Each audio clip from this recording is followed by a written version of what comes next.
어려움들이 있습니다. 대통령 탄핵 소추안이 가결됨으로 인해 온 나라에 분열의 영, 그리고 정죄의 영, 송사의 영이 풀어지고 있습니다. 우리는 혈과 육에 씨름하는 자가 아니라 그 배후에 있는 영들을 분별하고, 또한 그 배후에 있는 영들이 어떻게 역사하는지, 그리고 그 영들의 활동의 목적이 무엇인지, 왜 그 영들이 풀어졌으며, 또한 그 영들이 이 대한민국 땅 가운데 뿐만 아니라 가문을 장악하는 영, 또한 가정에 침입해 몰래 숨어 들어온 영, 그리고 각 개인에게 몰래 숨어 들어와 계속해서 경관진으로 또한 그 영혼을 죽을 때까지 괴롭히다가 끝내는 고통 가운데 겨우 영만 구원받고 천국 가는 인생으로 전락가도록 마귀는 계속해서 우리의 삶을 엿보고 꿰는 자로, 송사하는 자로, 대적자로, 또 지난 시간에 또 말씀드렸습니다.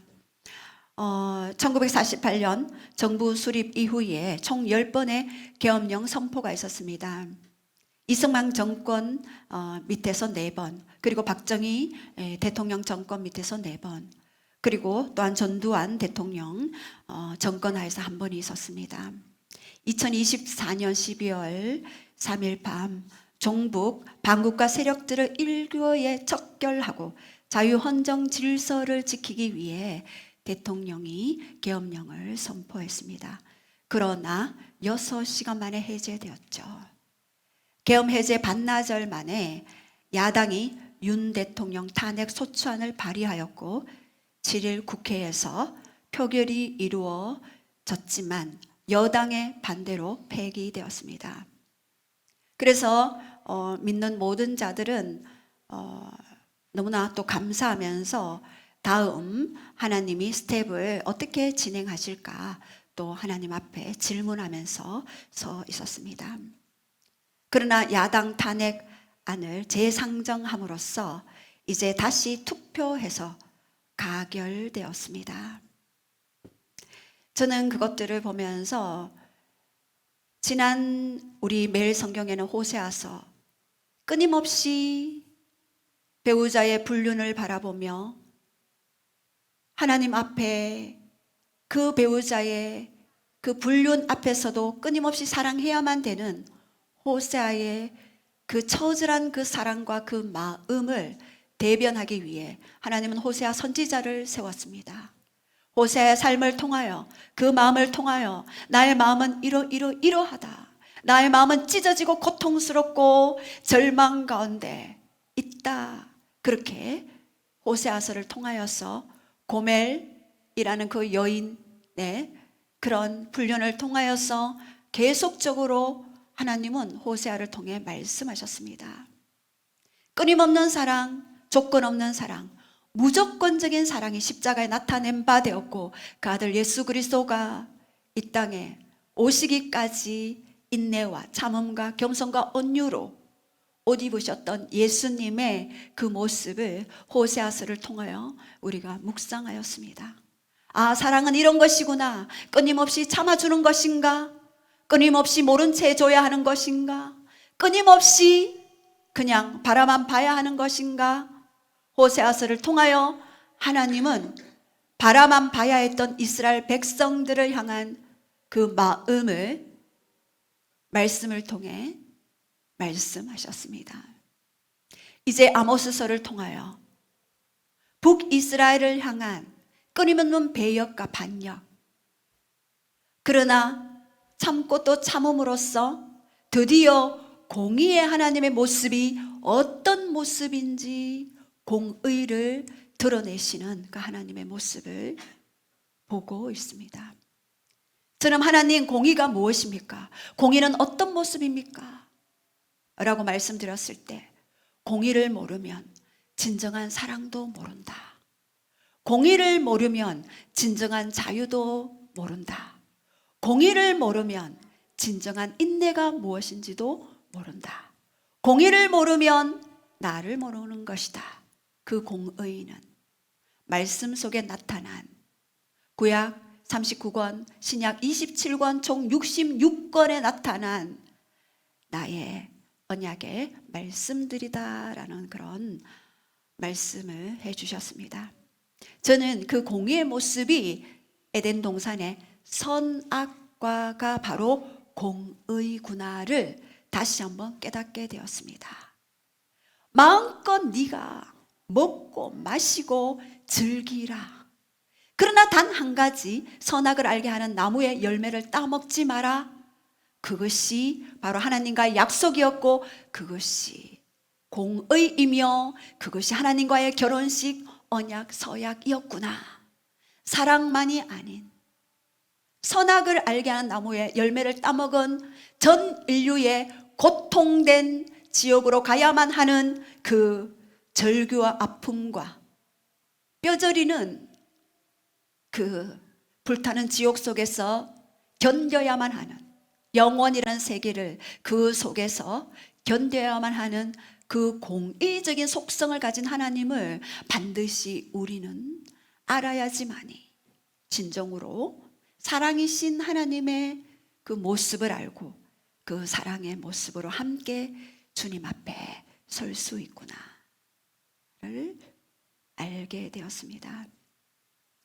우리가 이제 아모스서의 하나님의 공의, 사회 정의의 모습, 그리고 하나님의 전능한 심이 어떤 모습인지, 그리고 신성한 판결은 또한 어떤 모습인지를 예언의 주요 주제로 나타내 보이십니다.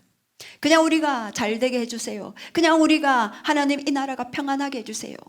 라가 아니라 너는 위에 있는 권세자들에게 복종하고 그들을 위해 기도와 간구와 도구와 감사로 올려라 라고 디모데전서 2장에는 말씀하십니다.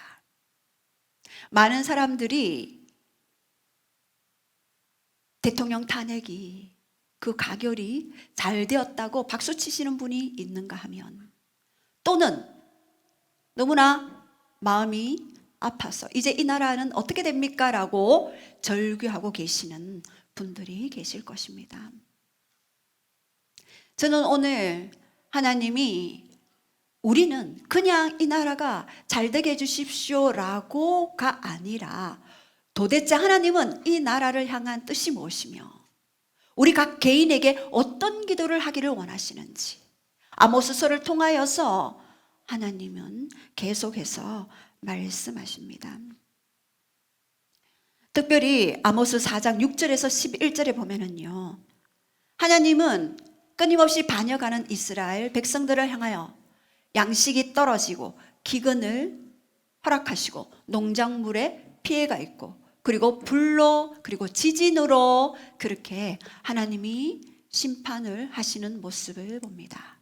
이것은 계시록에 나타나 있는 심판의 그 네 가지 주제를 시뮬레이션 하는 것입니다. 첫째인 흰말, 적그리스도가 나타날 것이다.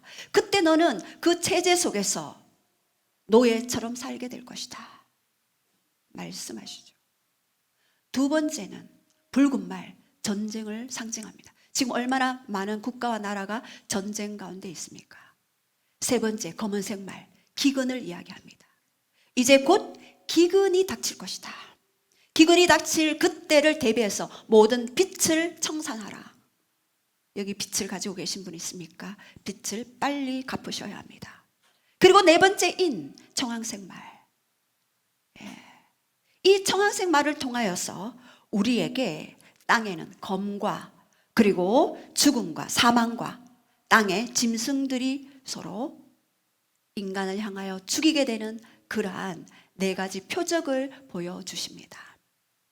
마지막 심판 때의 그 모습을 아모스서를 통하여 다시 한번 우리에게 시뮬레이션 해주시고 지금도 우리 이 땅 현재를 살아가는 우리에게 시뮬레이션 해주십니다. 전 세계에 돌아가는 그런 전쟁과 기근과 그리고 많은 사람들이 서로 사랑이 식어지는 그런 모습을 볼 때 마지막 시대의 표적들을 지금 우리에게 보여주시며 깨어 준비하라는 그러한 메시지를 부어주고 계십니다. 이제 이 하나님의 경고의 이유가 있습니다. 그냥 단순히 이러이러한 모습 때문에 너희들이 심판받을 것이다가 아니라 다시 오실 그 주님은 신랑의 모습으로 오실 텐데 준비된 자 깨어있는 신부를 통하여 나와 협력해서 이 땅을 다시 한번 예언적 중보 기도로 나와 함께 나아갈 것이다 라고 그렇게 말씀하십니다. 아모스 5장 4절 6절 8절에는 그렇게 공의의 하나님이 말씀하십니다. 너희는 나를 찾으라. 그리하면 살리라. 너희의 살 길은 나를 찾는 길이다. 우리 선조들은 하나님을 찾지 못했어요. 그래서 그들의 영혼이 죽었을 뿐만 아니라 이 땅에서도 고통과 사단의 공격 앞에 무력하게 혈과 육에 씨름하며 넘어져 갔습니다. 우리는 그 후손들로서 계속적인 전쟁들이 이어지고 있죠. 왜? 요한일서 5장 19절에 온 세상은 악한 자 안에 처했고, 요한일서 3장 8절에 내가 온 것은 마귀의 일을 멸하려 하기 위함이라. 예수님이 오신 목적이 바로 마귀의 일을 멸하시기 위해. 요한복음 14장 30절에 이 세상 신으로, 고린도 후서 4장 4절에 이 세상 신으로 군림하는 악한 영의 괴계들을 내가 파쇄하러 이 땅에 왔다. 그렇기 때문에 너희는 나를 찾아라. 그리하면 너희가 살리라 말씀하십니다. 아모스 5장 14절에도 너희는 살려면 선을 구하라. 그리고 악을 구하지 말지어다 라고 말씀하십니다. 그리고 아모스 5장 15절에도 너희는 악을 미워해라. 그리고 선을 사랑해라. 그리고 정의를 세워라 라고 말씀하십니다. 그리고 아모스 5장 24절에 오직 정의를 물같이 공의를 강같이 흐르게 할지어다 선언하시고 선포하십니다. 공의인 에덴 동산에서 공의가 무너졌죠. 선악을 알게 하는 나무의 열매를 먹은 이후로 육의 눈이 밝아지고 영의 눈이 죽어버렸습니다. 그러기에 이제 다시 공의를 너희가 알기를 원한다 말씀하십니다. 이렇게 하나님의 심판과 축복을 계속 아모스서를 통하여서 말씀하시죠. 아모스 7장 1절과 또한 9장 10절까지는 바로 심판의 환상 5가지를 아모스에게 보여주십니다. 아마 여러분에게도 이 시대를 향한, 대통령을 향한 하나님의 메시지를 이미 보고 계신 분들도 이 중에 계실 것입니다. 아모스 9장 11절에서 15절은 바로 축복을 이야기하시면서 하나님의 대안을 말씀하십니다. 오늘 우리는 하나님의 대안을 알아야 하는 것입니다. 여러분, 소돔과 고모라가 멸망할 때 롯과 그의 가족만 구출 받았죠. 그리고 노아의 때에도 노아와 8 식구만 구원을 받았습니다.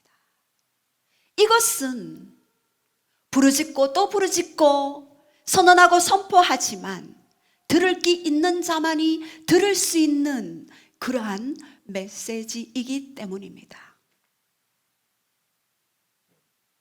자, 그렇다면 우리는 이 시대에 예언적 중보 기도로 하나님과 연합해야 하는 것입니다. 좀 단어가 어려울 수 있는데요.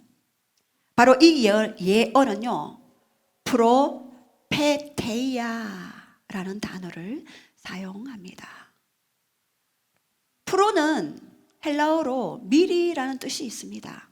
미리 하나님의 뜻을 아는 것, 미리 하나님의 마음을 아는 것, 미리 그분의 타임 테이블, 하나님의 마지막 시간표를 아는 것, 프로페테이아, 이것이 바로 예언이죠.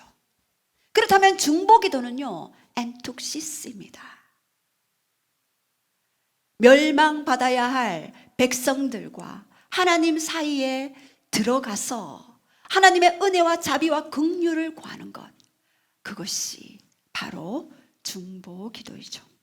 그렇다면 예언적 중보기도란 바로 미리 하나님의 마음을 경험하고 미리 하나님의 뜻을 알고 미리 하나님의 계획을 알면 우리에게 피할 길을 주시고 우리가 어떻게 전열을 갖추어서 하나님 앞에 서게 될 것인가 미리 볼 수 있는 그러한 부분들이 바로 예언적 중보 기도입니다. 하나님의 얼굴을 구하는 자에게, 그리고 하나님의 음성을 말씀을 통해, 또 꿈과 환상을 통해, 또한 설교를 통해 하나님은 여러 영적인 채널을 통해서 말씀해 주시고, 그리고 성경으로 그 음성을 분별하여 그 말씀에서 어떻게 하나님은 말씀하시는지, 말씀 안에 다 해답이 있습니다. 왜요? 요한복음 1장 14절에 말씀이 곧 육신이 되어 우리 가운데 거하심에, 말씀으로 오신 예수님, 그 예수님이 우리 가운데 성육신 하셨는데 말씀으로 오셨대요. 그래서 히브리서 4장 12절은 하나님의 말씀은 살아서 운동력이 있다. 좌우의 날선 어떤 것보다 예리하다. 그리하여 너의 영과 너의 혼과 너의 육을 찔러 쪼갤 수 있는 능력의 말씀이 있다. 그분은 요한복음 14장 6절에 내가 곧 길이요 진리요 생명이다. 예수님을 아는 것은, 말씀을 아는 것이고, 말씀을 아는 것은 곧 예수님을 아는 것이고, 말씀을 따라가는 삶은 곧 예수님을 따라가는 삶입니다. 그 길은 좁고 험난합니다. 얼마나 좁고 험난합니까? 영으로 껴있지 않으면 그 길은 너무나 십자가의 길처럼 보이고, 너무나 무미건조하게 보이고 어리석게 보이는 그러한 길이 되어질 것입니다. 그러나 오늘 분명히 하나님은 아모스서를 통하여서 하나님의 그 뜻을 말씀하십니다. 5가지 환상을 말씀하시죠. 메뚜기, 불, 다림줄, 여름과일 한 광주리, 부서지는 성전 기둥. 이것은요, 계시적으로 하나님이 비춰주시는 것입니다. 아모스에게, 선지자에게, 하나님의 친구인 선지자에게 네가 무엇을 보느냐 말씀하시죠. 그래서 아모스의 예언적 중보 기도는요, 1절에 우리 한번 선포하실 때 주 여호와께서, 시작, 주 여호와께서 내게 보이신 것이 이러하니라. 왕이 풀을 벤 후 풀이 다시 돋움기 시작할 때에 주께서 메뚜기를 지으시매 땅의 풀들이 다 먹은지라. 내가 이르되 주 여호와여 청하건대 사하소서. 야곱이 미약하오니 어떻게 서리이까 하매. 첫 번째 아모스에게 네가 무엇을 보느냐라고 했을 때 메뚜기 떼를 보입니다. 내가 메뚜기 떼를 봅니다. 그가 땅의 풀을 다 먹어 버렸습니다. 말씀하죠. 이렇게 왕이 풀을 벤 후에 풀이 다시 움돋기 시작할 때에, 이것은요 바로 이스라엘의 첫 수확은 왕이 거두어서 왕이 생활하는데, 또한 궁궐에서 모든 신하들이 생활하는 데에 필요한 재정으로 사용합니다. 그러나 늦은 비를 통하여 두 번째 수확은 이스라엘 백성들을 위해 은혜의 양식, 곡식으로 주는데 메뚜기 떼가 다 와서 다 먹어버렸습니다. 그래서 이스라엘 백성들은 먹을 것이 없어져 버렸습니다. 그것은 바로 이 땅의 기근을 이야기하는 것이죠.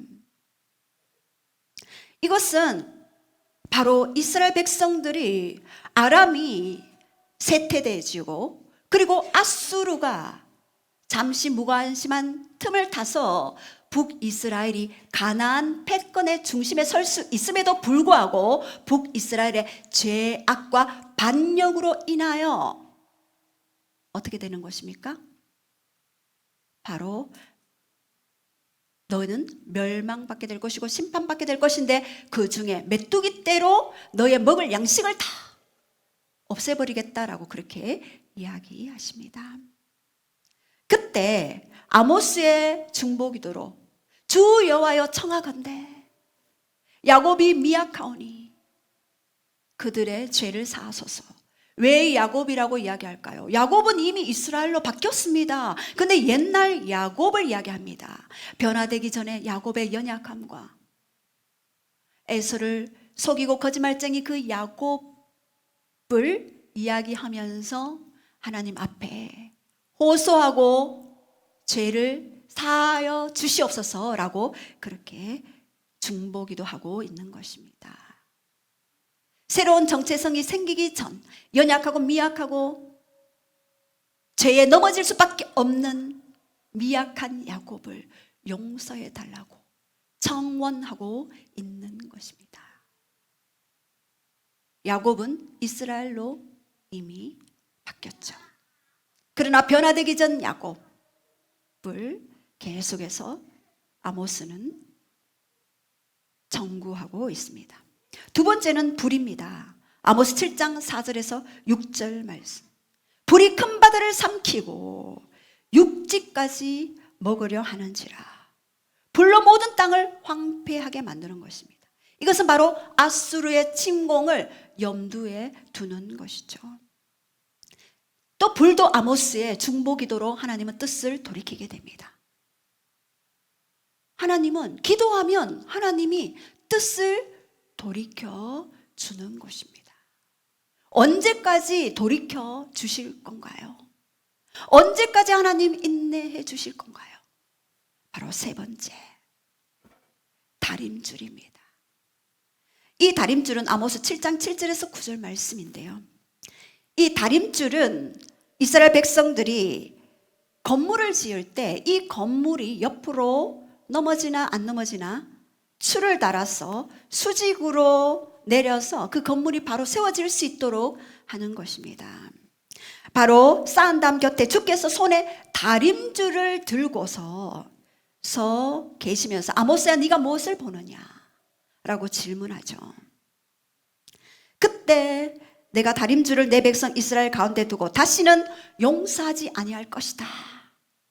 하나님 말씀하십니다. 이삭의 산당들이 황폐하며 이스라엘의 성소들이 파괴될 것이라. 내가 일어나 칼로 여로보암에 집을 치리라 하십니다. 하나님이 첫 번째 메뚜기 때, 두 번째 불 심판은 철회하셨습니다.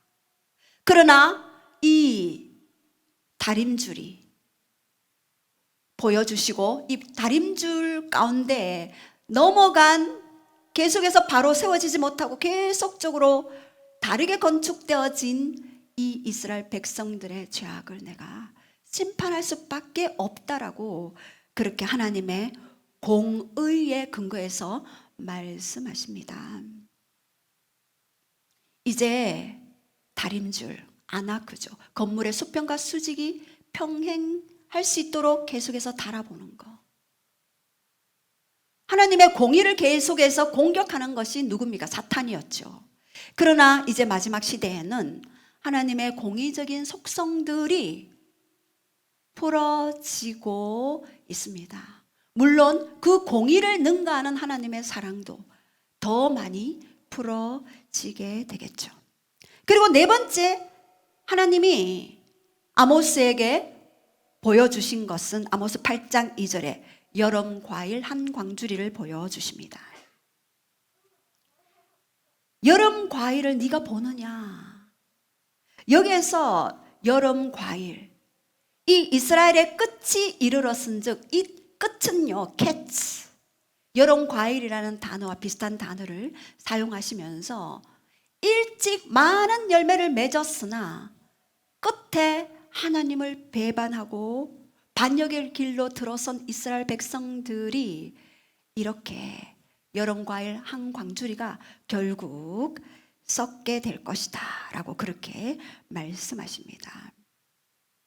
이제 북이스라엘의 끝날이 이르렀다. 에스겔서 7장 2절 3절에도 끝날에 하나님은 에스겔을 통하여서 이스라엘 백성들이 어떻게 멸망할 것인지를 보여주셨습니다. 이스라엘의 끝이 이르렀고 북이스라엘의 끝이 이르렀다는 것들을 말씀해 주십니다.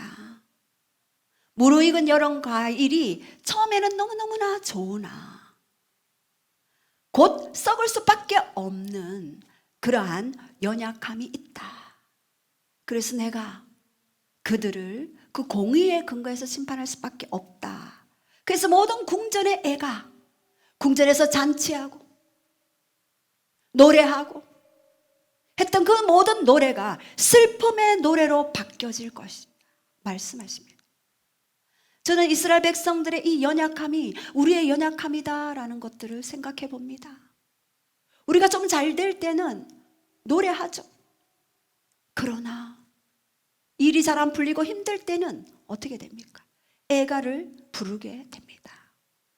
잘 될 때나 못 될 때나 슬플 때나 기쁠 때나 늘 하나님 앞에 다림줄을 가지고 말씀의 다림줄로 하나님 앞에 서 있던 백성들은 노아의 방주에 안전하게 정착될 것이다 라고 그렇게 말씀하십니다.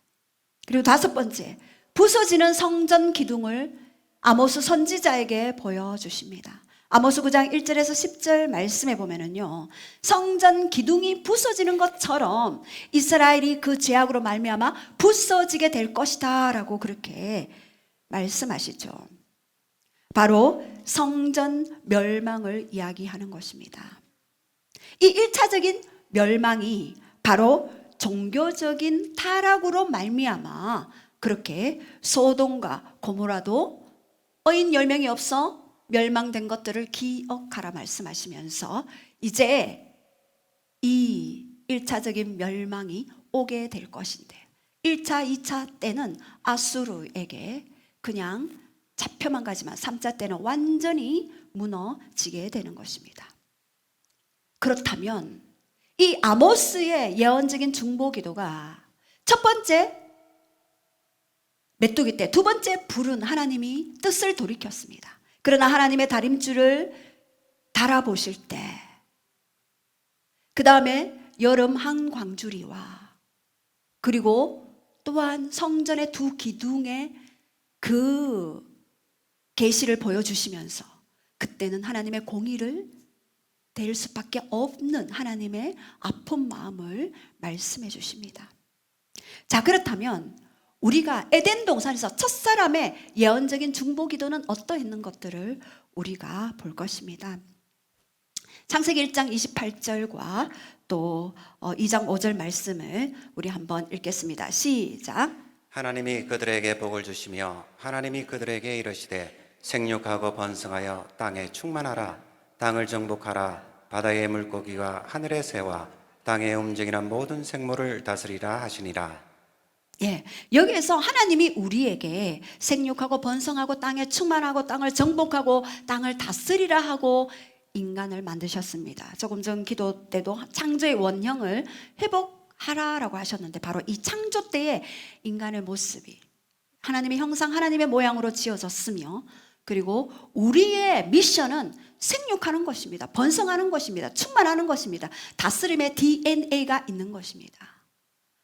이러한 하나님이 주신 창조의 그러한 DNA를 가지고 우리 2장 5절에는 시작. 여호와 하나님이 땅에 비를 내리지 아니하셨고 땅을 갈 사람도 없었으므로 들에는 초목이 아직 없었고 밭에는 채소가 나지 아니하였으며.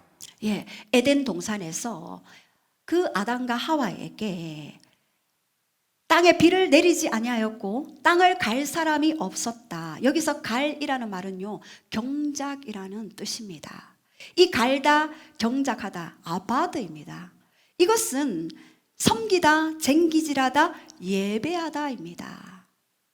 이 아담의 첫 번째 미션은 뭐냐 하면은요, 땅을 경작해야 하는 것이고 땅을 갈아야 하는데 이 땅은 곧 실제로 첫 번째 땅은 육적인 땅이 될 수가 있고 두 번째 땅은 인간의 마음을 계속해서 경작해서 갈아서 예배자로 서야 한다라는 그런 의미가 있는 것입니다. 먼저 내 자신은 마음을 갈아서 하나님 앞에 하나님의 역사가 나타날 수 있도록 예배자로 서라. 너의 첫 번째 미션은 아담에게 주신 땅을 갈아라, 땅을 경작하라, 아바드, 하나님을 섬기는 예배자로 너는 첫 번째 미션이다. 땅만을 가는 것이 아니라, 열심히 일만 하는 것이 아니라, 너의 첫 번째 미션은 너의 마음의 땅을 갈아서 하나님을 예배하는 것이다. 그럴 때 실제로 육적인 땅이 하나님이 부어주신 은혜와 축복 속에 그 단비를 먹고 자랄 것이다 라고 그렇게 말씀하십니다. 두 번째는요, 여기 지키다입니다. 이 지키다, 창세기 2장 15절에 여호와 하나님이 그 사람을 이끌어 에덴 동산에 두어 그것을 경작하여 지키게 하시고, 여기서 지키다, 사마르 단어죠. 억제하다, 경계 내에 묶어두다, 가시 같은 것들로 주변에 울타리를 치다, 양떼나 소떼를 지키다, 특별히 예언자로서 보호하다라는 의미가 있습니다. 이 지키다는 것은요, 마치 파수꾼이 양떼를 보호하며 지키는 것과 같습니다. 여호와는 나의 목자시니 내가 부족함이 없으리로다. 그가 나를 푸른 초장에 누이시고 실만한 물가로 인도하십니다. 내 영혼을 소생시키시고 자기 이름을 위하여 의의 길로 인도하십니다. 내가 사망의 엄침한 골짜기로 다닐지라도 내가 해를 두려워하지 않을 이유는 주의 지팡이와 막대기가 나를 안위하시기 때문입니다. 그리함으로 내 평생의 선하심과 인자하심이 정녕 나를 따르리니 내가 여호와의 집에 영원히 살 근거가 됩니다. 그것이 바로 여호와는 나의 목자가 되셔서 지키는데, 바로 아담의 첫 번째 미션은요, 갈다. 두 번째 미션은 지키는 것이었습니다. 이것은 바로 예언적 중보 기도에 우리에게 주신 미션입니다. 우리는 모두가 우리 자신을 지켜야 합니다. 첫 번째. 두 번째, 여러분 가정을 지켜야 합니다. 보호의 울타리로 진칠 때 어둠이 통로로 들어올 수 없죠. 여러분의 기도로 악한 영들이 틈이 열려서 들어오려고 할 때 예수의 보혈, 예수의 이름으로 들어올 수 없게 되는 그러한 일들이 있게 되는 것입니다. 그러나 그 의지가 되지 않을 때는 사단이 들어올 수밖에 없고 틈을 탈 수밖에 없게 됩니다. 여러분, 인간의 의지가 굉장히 중요합니다. 치유사역을 할 때도, 그리고 말씀을 먹을 때도, 예배 드릴 때도 의지가 없으면은 사단이 틈을 탈 수밖에 없습니다. 이렇게 우리는 예언적 중보 기도로서 보호하고 영혼들을 지켜야 할 그러한 미션을 주님이 주셨습니다. 우리는 가정을 지켜야 하고, 우리는 가문을 지켜야 하며, 우리는 이 도시를 지켜야 하며, 우리는 한국 땅을 지켜야 하는 것입니다. 선교사님들은 나가서 이스라엘, 팔레스타인, 이란, 이라크, 요르단, 중앙아시아 그 모든 곳을 지키는 중보자의 사명을 허락하셨죠. 그래서 이 바로 중보기도, 예언적인 중보기도는 하나님의 뜻과 마음을 미리 알아서 에덴 동산에서 아담이 경작하듯이, 갈듯이 밭을 갈며 예배자로 세워지며, 그리고 영혼들을 보호하는 것, 그것이 바로 오늘 우리에게 주신 미션입니다. 이제 악한 세력의 공격에 대해 여러분 강력하게 대응하고 지키시기 바랍니다. 제가 예전에 있던 교회부터 여러 번 말씀드렸습니다. 어둠이 풀어지기 시작했기 때문에 끌고 간다고 말씀드렸습니다. 저는 그런 사역을 너무나 많이 하기 때문에 여러분의 마음을 계속해서 지켜주시기 바랍니다. 창세기 18장 17절에는 아브라함에게 하나님은 말씀하십니다. 나의 하려는 것을 아브라함에게 숨기겠느냐? 우리 모두는 아브라함입니다. 하나님이 하려는 것을 우리에게 숨기지 않으시고 말씀해 주십니다. 하나님은 소돔과 고모라에 대한 계획과 심판을 말씀하시고 아브라함의 생각을 물으셨죠. 아브라함은 예언적인 중보기도로 하나님 앞에 말씀드리죠. 의인 50명, 의인 40명, 의인 45명, 30명, 20명, 10명이 있더라도 하나님은 멸하시겠나이까? 의인 10명이 없어 멸망했던 소돔과 고모라처럼 오늘 이 한국 땅에도 그 의인을 찾으시는 하나님이십니다. 자, 그렇다면 이 예언적 중보기도자의 자격이 있습니다. 첫 번째는 예언적인 중보기도를 하는 자는 모두가 왕의 친구입니다. 요한복음 15장 15절 우리 한번 선포하시겠습니다. 시작. 이제부터는 너희를 종이라 하지 아니하리니 종은 주인이 하는 것을 알지 못함이라. 너희를 친구라 하였노니 내가 내 아버지께 들은 것을 다 너희에게 알게 하였음이라. 종과 친구의 차이점은 뭔지 아십니까? 종은 그냥 시키면 시키는 대로 해야 합니다. 일꾼은요, 그냥 돈 주면 그 돈의 대가만큼만 일하면 끝이에요.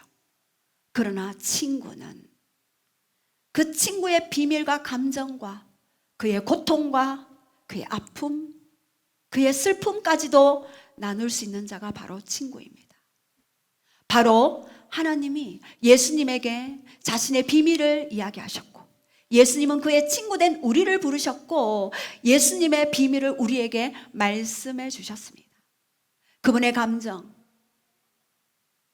그분의 아픔, 그분의 고통, 그분의 슬픔, 그것이 뭔지를 우리에게 알려주십니다. 너는 왕의 친구다. 내가 너에게 나의 비밀을 알려주겠다. 말씀하시죠. 이 땅에 대통령이 비록 탄핵 소추안에 가결되었지만 그 이후에 너희들은 기도해야 한다. 너희에게 이 땅을 맡겼느니라. 너희에게 대한민국을 맡겼느니라. 이 대한민국이 제사장적 나라로 서서 모든 열국을 대표하는 나라로 서서 우리는 열방을 취하게 될 것이고 대적의 문을 취하게 될 것입니다. 그것을 위해 우리는 뉴스에 함몰되지 아니하고 오직 뉴스의 음성을 듣는 것이 아니라 하나님의 음성을 들으며 나아가야 하는 것입니다. 구약에도 하나님의 친구들이 많이 있었습니다. 누가 있었습니까? 아브라함이 있었죠. 모세가 있었죠. 출애굽기 32장. 금송아지를 섬겼던 이스라엘 백성들의 심판을 멈추게 할 모세가 있었죠. 그리고 또 예레미야가 있었죠. 예레미야 5장 1절. 너희는 예루살렘 거리를 왕래해 봐라. 정의를 행하고 공의를 구하는 한 사람이라도 찾으면 이 땅을 살 것이다. 그리고 누가 있었습니까? 에스겔이 있었죠. 에스겔서 22장 23절. 이 땅을 위하여 성을 쌓으며 성 무너진 곳을 막아서서 내가 멸하게 할 사람을 찾지 못한 고로 그 가운데 내 분노를 쏟아내었다. 멸하지 못하게 할 그 한 사람, 그 한 사람을 찾으라. 에스겔은 그의 친구가 되어 주었죠. 그리고 다니엘도 9장에 이스라엘 백성들이 다시 70년 때에 포로 기한을 이제 7년 얼마 남지 않았다는 것들을 알고 금식하며 죄를 무릅쓰며 하나님 앞에 기도하고 간구했던 그런 하나님의 친구들이 있었습니다. 오늘 우리를 하나님의 친구로 부르십니다. 왕의 친구로 부르십니다. 우리는 하나님의 그 비밀과 뜻을 알고 그 친구로 이 땅을 위해 중보해야 할 것입니다. 그리고 두 번째는요, 중보기도자의 요건. 우리는 왕의 대리자입니다. 마태복음 16장 19절은요, 아주 중요한 말씀입니다. 저는 이 말씀을 너무나 사랑합니다. 그리고 여러분들이 이 말씀을 반드시 여러분의 영혼에 새겨 넣기 바랍니다. 시작. 내가 천국 열쇠를 내게 주리니 내가 땅에서 무엇이든지 매면 하늘에서도 매일 것이요 내가 땅에서 무엇이든지 풀면 하늘에서도 풀리리라 하시고. 여기서 매다는요, 대오입니다. 매는 것은 묶는 것이에요. 그 상대의 의지가 되지 않으면요, 환경을 묶어버려요. 환경이 되지 않도록. 저는 예전에는 이 묶는 기도를 오랜 시간 했어야지만이 묶어졌습니다. 그러나 요즘에는 별로 시간이 걸리지 않습니다. 묶으면은 묶어지죠. 환경은 묶어야 합니다. 그러나 그 의지가 안 될 때 풀어야 되겠죠. 리오, 말씀을 푸는 것입니다. 예수님도 악한 영의 그 공격은 묶어버렸어요. 그러나 말씀은 풉니다. 그에게 받은 말씀, 그 도시에 받은 말씀, 그 지역에 받은 말씀, 그리고 대한민국을 향한 그 말씀을 받아서 푸는 것입니다. 이것이 적극적인 푸는 행위입니다. 자, 그렇다면 예언적인 중보 기도자의 수칙이 있습니다. 첫 번째는 분별해야 합니다. 여러분, 분별의 영이 굉장히 중요합니다. 이것이 사단의 것인가 하나님의 것인가 분별해야 하는 것입니다. 여호수아 5장에도 가나안 입성을 앞두고 할례를 행하고 그리고 유월절을 지키고 있는 그때에 첫 여리고성을 점령하려 할 때에 어떻게 했습니까? 하나님의 군대 장관이 왔죠. 여호수아는 질문했습니다. 너는 누구 편이냐? 적의 편이냐? 내 편이냐? 근데 여호와의 군대 장관은 말씀하였습니다. 나는 하나님의 군대 장관으로 이곳에 왔다. 우리는 지금 대한민국은 본래 분열 국가이기 때문에 모든 게 분열되어 있어요. 여당, 야당. 가문에도 들어가면 모든 형제, 자매 다 분열되어 있어요. 가정에도 분열되어 있어요. 부모, 자식 간에 분열되어 있어요. 선생과 학생 간에 분열되어 있습니다. 분열의 영이 이 한국 땅에 지배하고 있기 때문에 분열의 영이 있게 됩니다. 그래서 우리는 반드시 말씀을 분별해야 합니다. 누구 편이냐? 우리는 하나님 편이 되어야 하고 그리고 여호와의 군대 장관을 초청해야 하는 것입니다. 이 한국 땅에 한반도에 여호와의 군대 장관 풀어질지어다 초청해야 하는 것입니다. 그리고 두 번째는요, 들으라입니다. 무엇을 들어야 할까요? 하나님의 예언적인 언어들을 우리는 들어야 하는 것입니다. 그리고 반드시 들을 때 하나님의 시간과 인간의 시간대는 달라요. 하나님의 시간대는 오히려 시간이 좀 지나야 이루어지는 경우가 많이 있습니다. 사울 왕이 불순종할 때 사무엘이 당신의 나라는 이제 패하게 될 것이다 라고 했는데 38년 후에 그 일이 이루어졌습니다.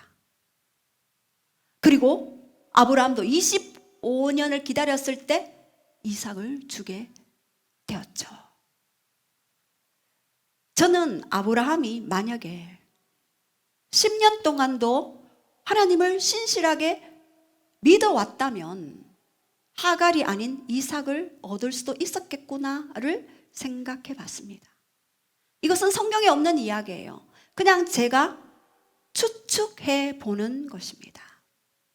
우리는 하나님의 시간대를 늦출 수도 있고 당길 수도 있게 됩니다. 그렇다면 세 번째, 선포하라. 예언적인 경배로. 여러분, 한 국가를 대상으로 기도할 때는 더 많은 수의 경배자들이 있어야 하는 것입니다. 더 많은 수가 연합해야 하는 것입니다. 더 많은 수가 마음을 모아야 하는 것입니다. 그리고 네 번째, 예언적 행위를 하라입니다. 여러분, 우리가 약속은 금방 받을 수 있어요. 말씀은 그냥 받을 수 있습니다. 그러나 우리가 순종했을 때 그 말씀이 성취되어지고 이루어지는 것입니다. 하나님이 아브라함에게 내가 너를 모든 민족의 열국의 아비 아브라함으로 너를 부르겠다라고 말씀하셨는데 그것의 성취는요, 이삭을 드려졌을 때, 한 사람 이삭 자기 아들이 드려졌을 때 비로소 민족의 아비가 될 수 있었던 것입니다. 재정도 마찬가지예요. 너는 열국을 먹이는 자가 될 것이다.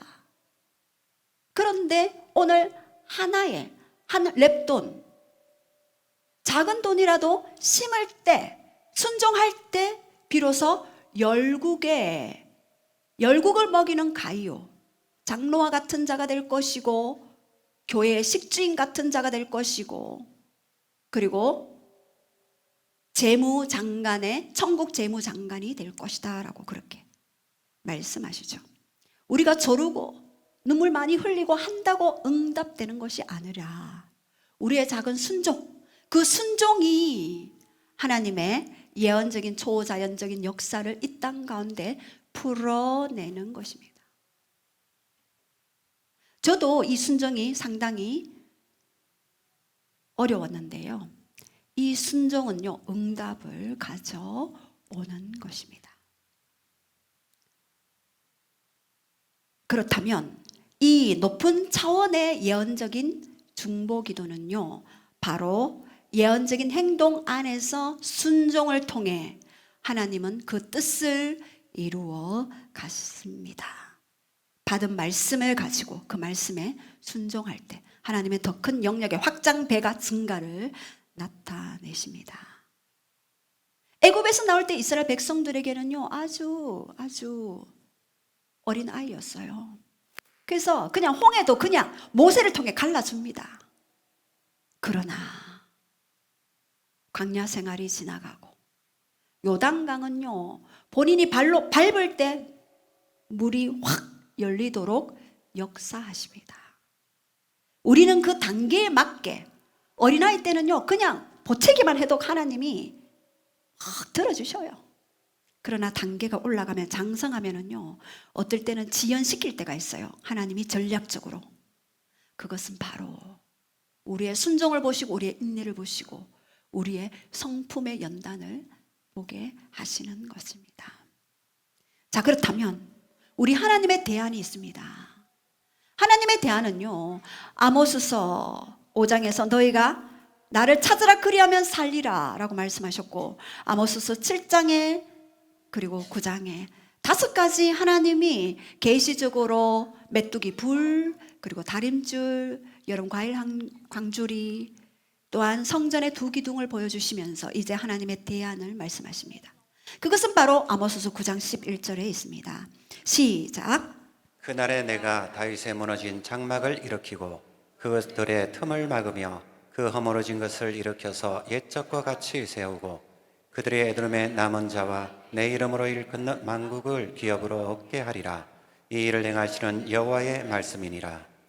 예, 이 말씀은 제가 10여 년 전에 하나님이, 제가 우리 아들이 병원에 입원해 있을 때, 병간호할 때 하나님이 이 말씀을 주셨습니다. 그냥 하늘에서 이 말씀이 그냥 내려왔어요. 다윗의 무너진 장막을 일으키라. 왜 하필 다윗입니까? 솔로몬 성전, 거대한 성전 있지 않습니까? 예, 모세가 광야에 세운 그런 아름다운 성막도 있지 않습니까? 근데 초라한 다윗의 무너진 장막을 왜 일으키십니까? 다윗의 마음에는요, 이 육으로 보여지는 그 장막보다, 그 성전보다 더 아름다운 성전이 그 마음 안에 지어져 있었기 때문입니다. 다윗 안에 하나님을 사랑하는 갈망과 하나님을 원하는 그 원함이 있었기 때문입니다. 내가 그래서 다윗을 불렀다. 다윗은 그저 다윗이 된 것이 아니다. 베들레헴에서 아무도 듣지 않는 그 초라한 들판에서 양들을 먹이며 홀로 나를 예배했다. 오직 청중은 한 분, 하나님. 그 하나님 한 분을 바라보며 눈이 오나 비가 오나 슬플 때나 기쁠 때나 오직 주님만 바라보며 예배했다. 그래서 내가 그를 기브아의 조기 성공 때에도, 아둘람 동굴 때에도, 유다의 한 지파 때도, 그리고 이스라엘의 온 왕의 되기까지 다윗의 장막을 일으키고 그리고 온 국가가 예배의 자가 되게 하였다 말씀을 하셨습니다. 제가 지난주 수요일 날 훈련할 때 어떤 한 분이 우리 아들에게 하는 하나님의 음성 듣기 훈련할 때 하는 이야기를 들었어요. 베델처치에 제레미 리들이라는 자가 있는데, 그가 한 공동체에서 무명의 시절에 끊임없이 하나님 한 분만 예배하고 공동체 간에 서로 갈등, 스트러글을 이겨내고 그 갈등의 갈등을 이겨내고 끊임없이 주님만 바라보고 예배했던 그러한 자가 너도 되어 주겠니? 하는 그 질문을 아들에게 던졌어요. 제가 그때 제게 들려오는 음성, 이 아들이 문제가 아니에요. 제게 하는 음성으로 들렸습니다. 바로 그거다. 바로 그거다. 은밀한 곳을 보시는 하나님, 다윗의 은밀한 곳을 보셨던 하나님, 은밀한 중에 구제와 기도와 그리고 금식을 보셨던 주님, 은밀한 중에 예배했던 다윗을 그리워하셨던 하나님, 그를 세울 것이고 그리고 열방의 남은 자, 에돔의 남은 족속들을 다윗의 그 예배를 통해 불러드리게 될 것이다 말씀하셨습니다. 그리고 그것으로 끝나는 것이 아니라 13절 14절에는 여호와의 말씀이니라 보라 날이 이를지라 그때 파종하는 자가 곡식 추수하는 자의 뒤를 이으며 포도를 밟는 자가 씨 뿌리는 자의 뒤를 이으며 산들은 단 포도주를 흘리며 작은 산은 녹으리라 말씀하셨습니다.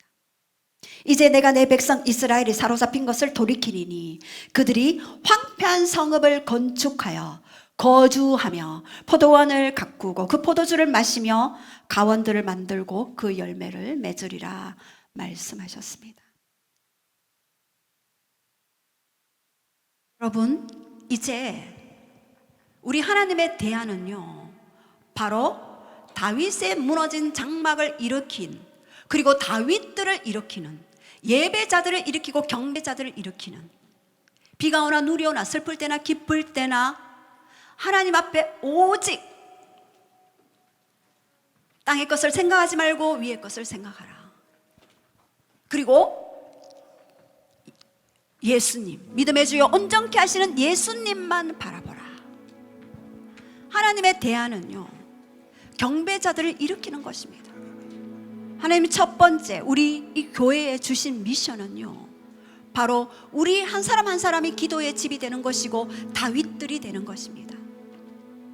하나님을 예배하기 시작하면요, 여러분의 모든 땅의 영역이 풀어집니다. 그리고 더 많은 경배자, 예배자들이 강력하게 집단적인 갈망을 가지고 하나님의 보좌 앞에 나아갈 때에 이 한반도의 영적인 영향력들은요, 변화되게 되어 있습니다.